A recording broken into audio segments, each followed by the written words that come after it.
Assalamualaikum warahmatullahi wabarakatuh. Waalaikumsalam warahmatullahi wabarakatuh.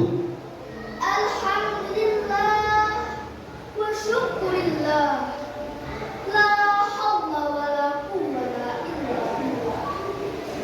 Wassalatu wassalamu ala rasulillah wa ala alihi wa sahbihi wa man walah, amma ba'd. Dewan juri yang saya hormati, asatidul asatidah yang saya hormati pula, serta teman-teman semua yang saya sayangi.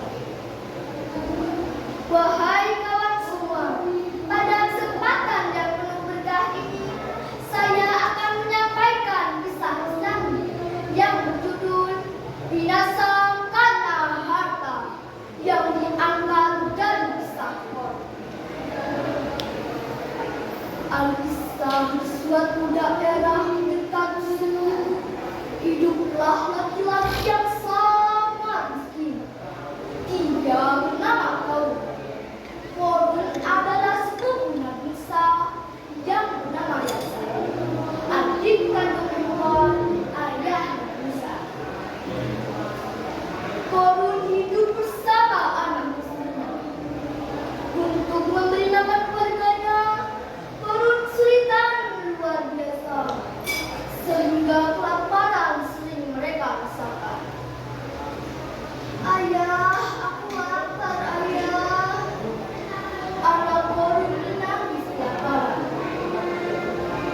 Sabdanya, insya Allah tak akan datang. Begitulah keseharian pada Qarun.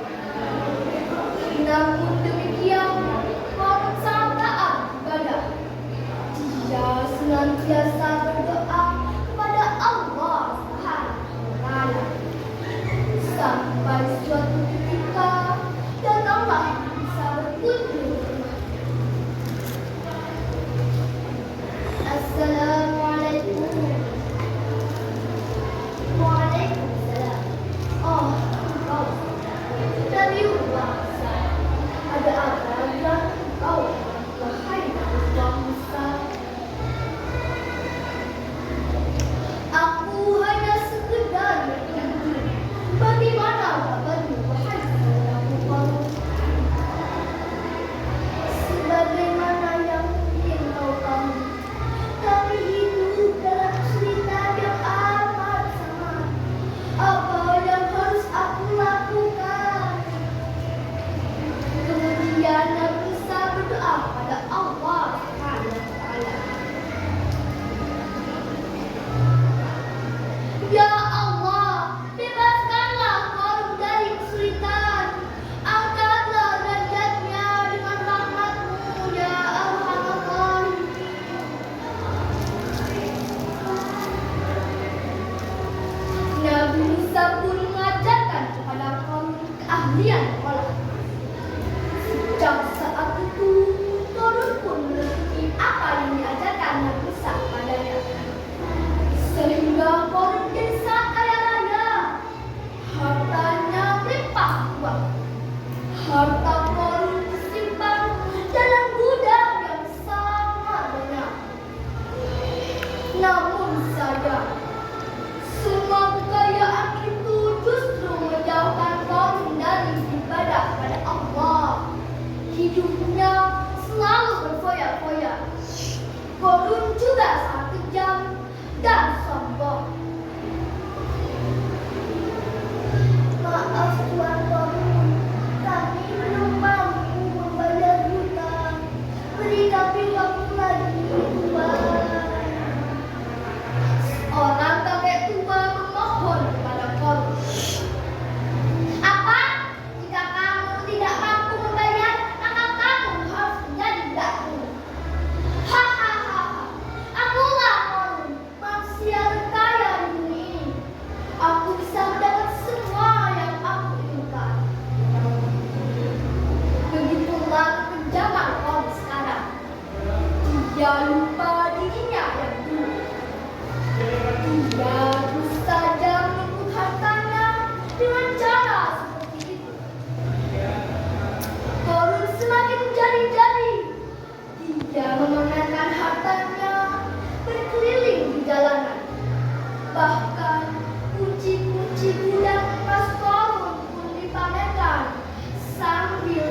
Wahai saudara Musa, ada apa kau memikir?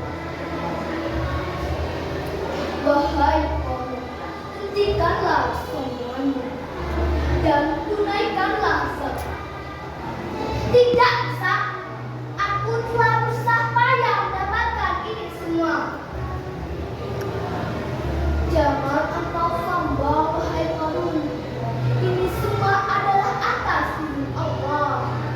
Ingatlah masa lalumu. Bukankah dulu engkau hidup dalam kesulitan?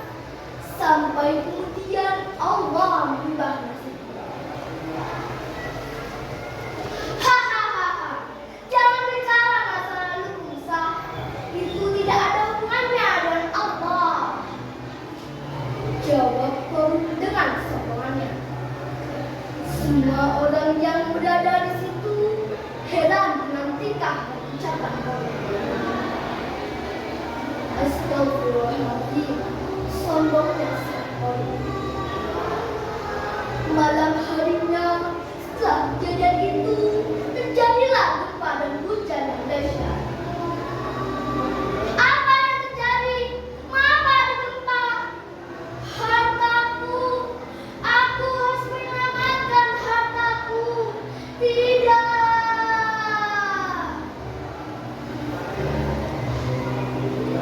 Namun dalam sekejap harta dan anak Qarun lenyap saja ditelan bumi.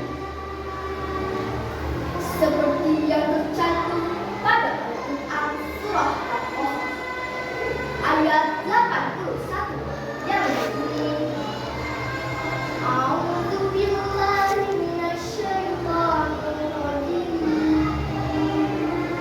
Bismillahirrahmanirrahim. Fakhsafna bihi wa bidarihi al-ardh fama kana lahu min fi'atin yansurunahu min dunillah wa ma kana minal muntasirin. Artinya, maka kami menangkaplah Qarun beserta rumahnya ke dalam bumi. Maka tidak ada baginya suatu golongan pun yang menolongnya terhadap azab Allah. Dan tiadalah ia termasuk orang-orang yang dapat membela dirinya. Dewan juri yang saya hormati, teman-teman semua yang saya sayangi. Hikmah dari kisah Qarun adalah kita sebagai manusia ciptaan Allah tidak boleh sombong dan wajib bagi umat manusia untuk menunaikan zakat. Setiap apa yang ada di muka bumi ini adalah atas kehendak Allah. Bahkan jari-jari yang kita gunakan pun atas izin Allah. Nah teman-teman, ini kisah-kisah diri saya. Semoga bermanfaat untuk kita semua. Beri sate bersamamu. Dimakan di jalan raya. Sekian kisah Islami ini. Banyak salah, dimaafin ya. Wallahul muwaffiq ila aqwamit thoriq. Wassalamualaikum warahmatullahi wabarakatuh. Waalaikumsalam warahmatullahi wabarakatuh.